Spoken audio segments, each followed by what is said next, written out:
Now, subtracting decimal numbers. Just like in adding decimal numbers, in all caps, I have line up the decimals in the problem.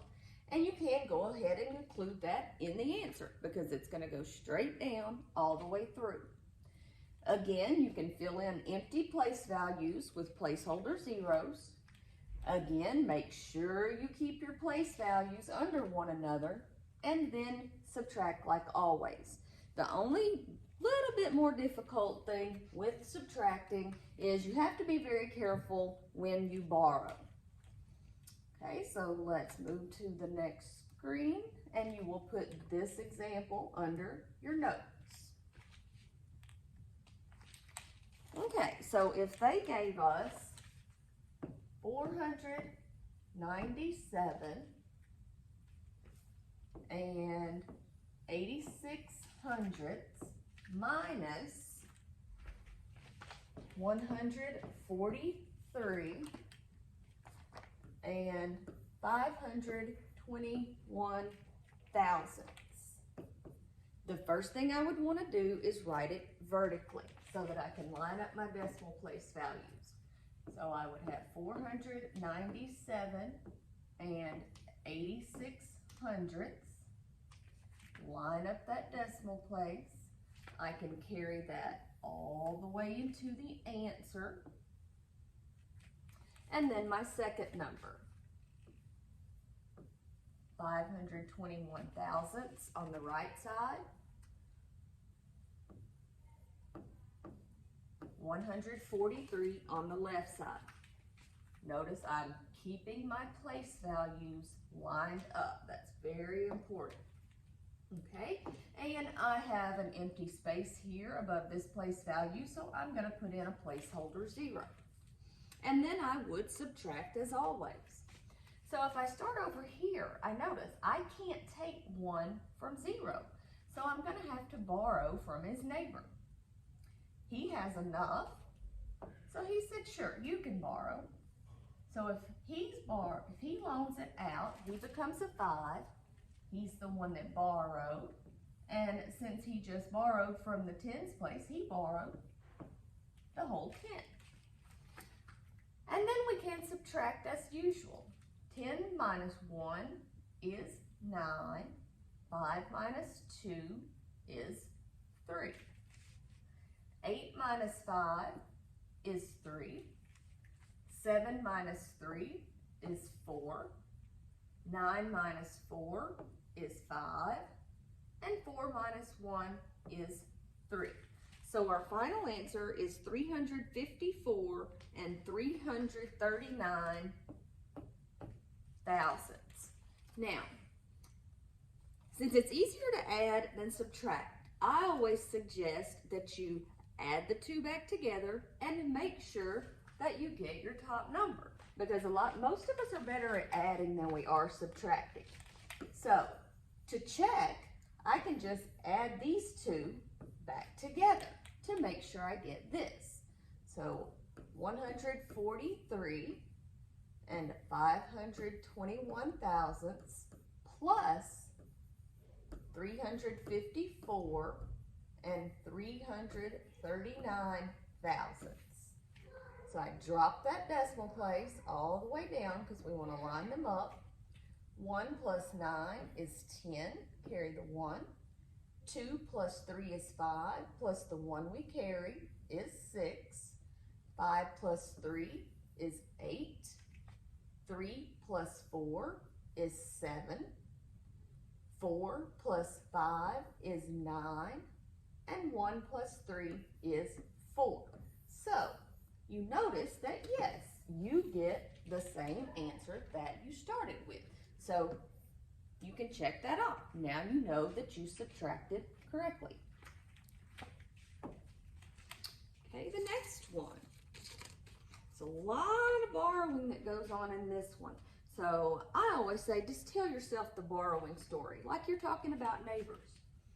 If you had 543 and 682 thousandths minus and we want to line them up by the decimal all the way down into our answer. And we were subtracting from that 256 and 79 hundredths.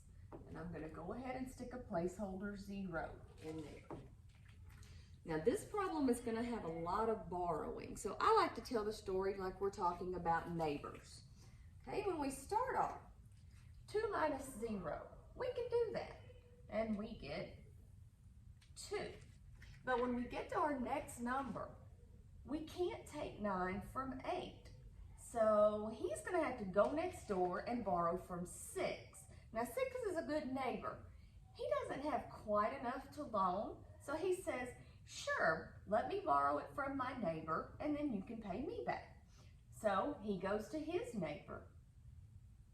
So we'll go ahead and mark him. We're not going to put a value above him yet. He's going to loan it, but he has to borrow from this neighbor. Well, he doesn't have quite enough either, but he's willing, but he's going to have to borrow it from this neighbor. This neighbor is also a good neighbor, but he doesn't have quite enough. So he's going to have to borrow from this neighbor. This neighbor has enough. So this neighbor says, sure, I'll help everybody out. So this neighbor is going to become a 4. This neighbor, he would have been a 14, but since he had loaned a little over here, he only becomes a 13. This neighbor also, he would have become a 13, but since he had already loaned this neighbor a little bit, he becomes a 12. This neighbor, he would have become a 16, but he had only already loaned this neighbor a little bit, so he becomes a 15. This neighbor was the original borrower, so he becomes his full 18, just like in 5th grade math. Now, you notice I didn't put any values over there until I started coming back towards my answer. That way I would remember that while he was a good neighbor and would have become a 14, he had already promised some over, so he only gets to be a 13. It just kind of helps me to tell that little story in my head to make sure that I'm borrowing correctly. So now, 18 minus 9, let's switch to a green. 18 minus 9 is 9. 15 minus 7 is 8. 12 minus 6 is 6. 13 minus 5 is 8. And 4 minus 2 is 2. So I think my answer is 286 and 892 tenths, hundredths, thousandths. Now again, it's easier to add than it is to subtract, especially when you have multiple borrowing situations. So I highly suggest on subtraction, when you have to borrow multiple times, to double check using the inverse operation, which just means the opposite operation, to make sure that you're coming back to the same place. So I'm going to add these two together. 256 and 79 hundredths, or if I put the place value holder in there, the placeholder 0, 790 thousandths, plus 286 and 892 thousandths. I'm going to drop that decimal straight down to keep them in line. 0 plus 2 is 2. 9 plus 9 is 18. Carry the 1. 7 plus 8 is 15. Plus the 1 I carried is 16. Carry the 1. 6 plus 6 is 12. Plus the 1 I carried is 13. Carry the 1. 5 plus 8 is 13, plus the 1 I carried is 14, carry the 1. 2 plus 2 is 4, plus the 1 I carried is 5. So, 543 and 682 thousandths. And yes, I did do all my borrowing correctly because I ended back up with 543 and 682 thousandths. So this is the correct answer. Check, check.